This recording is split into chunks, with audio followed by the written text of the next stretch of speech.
লোকালয়ে গিয়ে ঘুরে আসি, অনেকদিন হয়ে গেছে, মানুষদের জ্বালানো হয়নি। আরে, হয়তো একটা পেয়ারা গাছ দেখা যায়। যাই, পেয়ারা খেয়ে আসি। পেয়ারাগুলো অনেক মজা। আজকে যাই, আবার অন্যদিন আসবো। মা, ও মা, ওইদিকে কোথায় যাচ্ছ? মা দেখো, পেয়ারাগুলো কত বড় বড় হয়েছে। ও মা, একটা পেয়ারা ছিঁড়ে দাও না, খাই। নিচের পেয়ারাগুলো অত পাকেনি, ওপরের গুলা পেকেছে। তোর বাবা আসুক, পেয়ারাগুলো পেরে দেবেনি। ঠিক আছে মা, বাবা আসলে সবাই মিলে একসাথে খাবো, ঠিক আছে? এবার গাছে মেলা পেয়ারা ধরেছে, মনে করছি কিছু বাজারে বিক্রি করে দিব, আর কিছু তোর খালার বাসায় পাঠাবো। হ্যাঁ মা, ওইটাই ভালো হবে।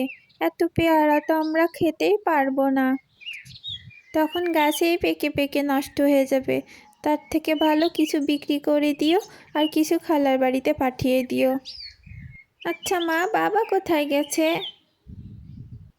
তোর বাপে সেই সকালবেলা মাঠে গেছে।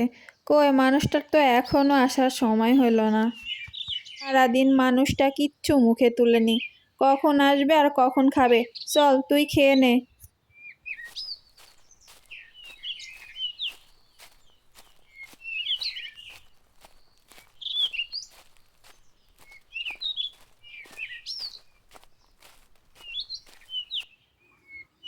ওই গো, ময়নার মা, কোথায় গেলে?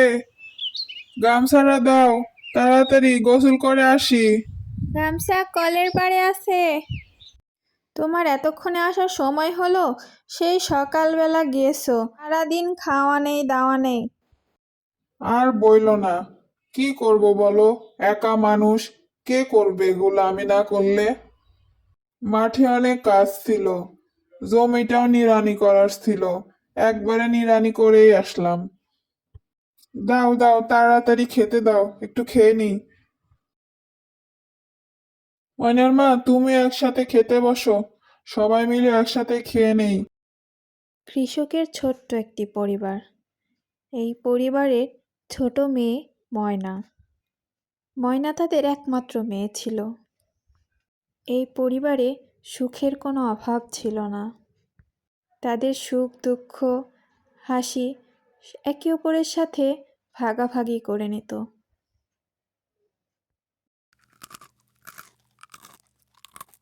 তাদের এই সুখী পরিবারে হঠাৎ করে ডাইনির ছায়া পড়ে গেল। এমনই একদিন রাতের বেলা।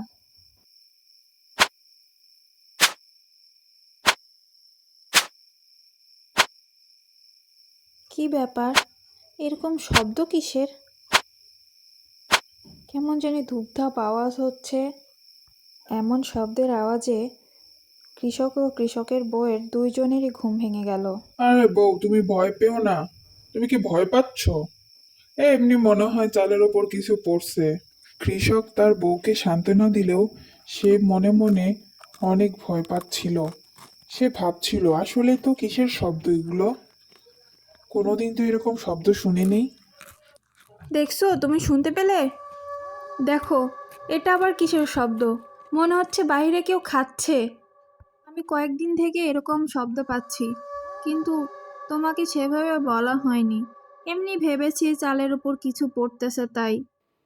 আমার মনে হয় না এটা স্বাভাবিক ব্যাপার। কৃষকের বইয়ের কথা শুনে কৃষক একটু চিন্তায় পড়ে গেল। কি করা যায়? পরের দিন সকালবেলা। হায় হায়, এ কি অবস্থা! এগুলো কি করে হলো? সব পেয়ারা কি করে পড়ে গেল? এতগুলো পেয়ারা নষ্ট হলো কি করে? ময়নার বাপ, আইসে দেখে যাও।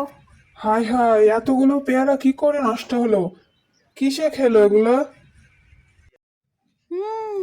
কে যেন মাছ ভাজছে। এটা দেখি মাছ ভাজার গন্ধ। কতদিন মাছ ভাজা খাইনি। যাই, একটু খেয়ে আসি। কৃষকের বউ মনের সুখে রান্নাঘরে রান্না করছিল। সে মাছ ভাজছিল। হঠাৎ ডাইনি তার মেয়ের রূপ ধরে এসে তার কাছে মাছ ভাজা খেতে চাইল। মা, ও মা, আমাকে একটা মাছ ভাজা দাও না মা। কতদিন হয়ে গেছে তোমার হাতের মাছ ভাজা খাইনি, আমাকে একটা তাড়াতাড়ি দাও।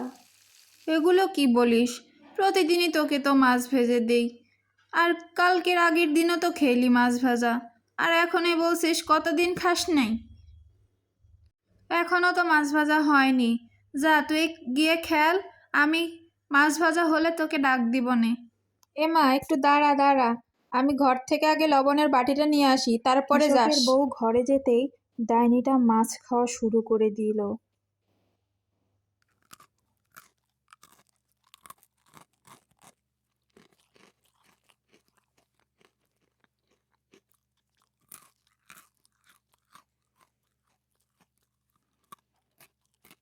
আহ, কতদিন পরে এত স্বাদের মাছ ভাজা খেতে পারলাম।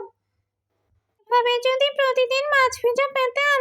আচ্ছা, আজকে যাই, নাহলে আমার বউটা চলে আসবে।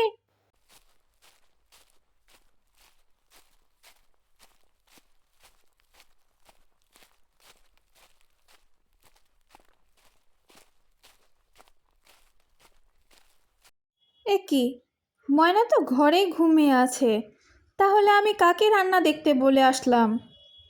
না, এই কয়দিন যাবৎ যা কিছু হচ্ছে সবটাই আমার মনের ভুল না।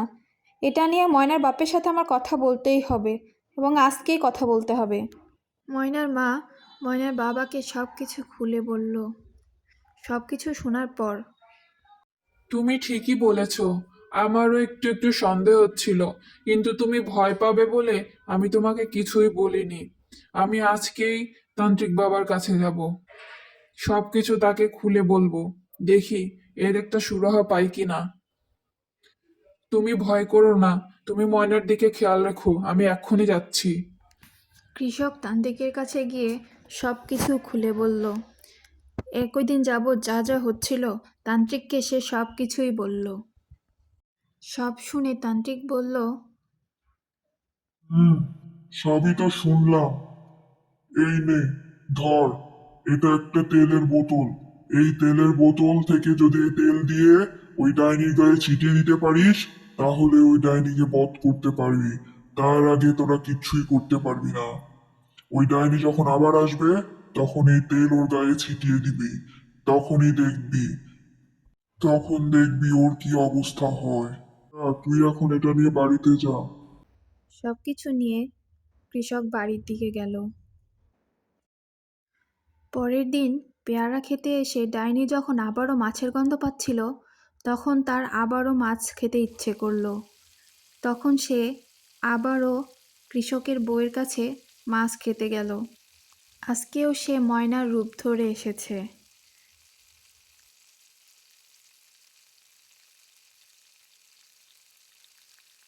ও মা, আজকেও তুমি মাছ ভাজছো? আমাকে একটা মাছ দাও না মা। মাছ খাবে? দাঁড়া, দিচ্ছি। সত্যি সত্যি কৃষকের বউ ডাইনিকে একটা মাছ দিয়ে দিল।